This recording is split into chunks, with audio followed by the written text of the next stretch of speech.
I'll focus my remarks on some of the challenges China poses to homeland security. 3 questions. First, what are Beijing's ambitions?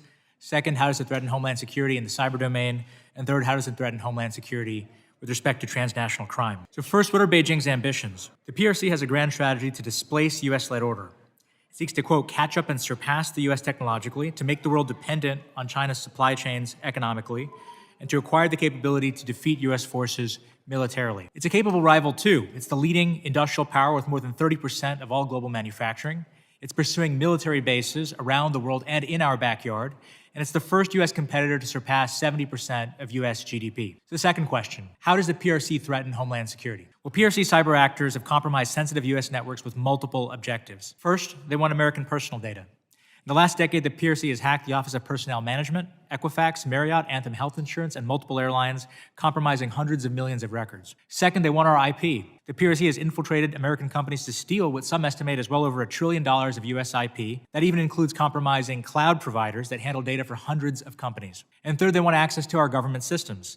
In the last 2 years, PRC actors compromised tens of thousands of emails from the State Department, Treasury Department, CFIUS, and even presidential candidates. And fourth, and most concerning, as has been discussed already, they want to prepare the operational environment for wartime in the cyber domain. That is no exaggeration. As we know, senior US officials and corporate leaders, including Microsoft CEO Brad Smith, have indicated that the PRC is pre-positioning for destructive cyber attacks on American power, gas, water, telecom, and transportation infrastructure that would affect the lives of millions of Americans. So what do we do in the cyber domain? In general, we need to shrink our attack surface and go after their attack surface. First, Congress should prohibit technology companies that sell to the USG from operating in China.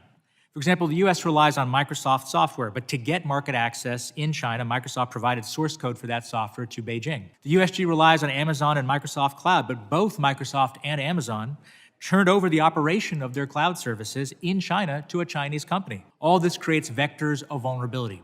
Second, Congress should codify the Information Communication Technology and Services Supply Chain Executive Order and fund the office that administers it.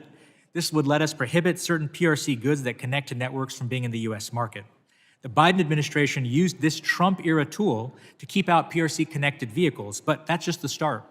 Recently, DHS CISA has found backdoors in PRC medical devices, so the time for action is now. Third, we need to go on the offense. If the PRC has accesses on our infrastructure, we need them on theirs as well, and that will take resourcing and staff. The PRC has manpower for that. We don't have enough manpower. This committee has thought about a variety of steps that could help address that, including the Pivot Act.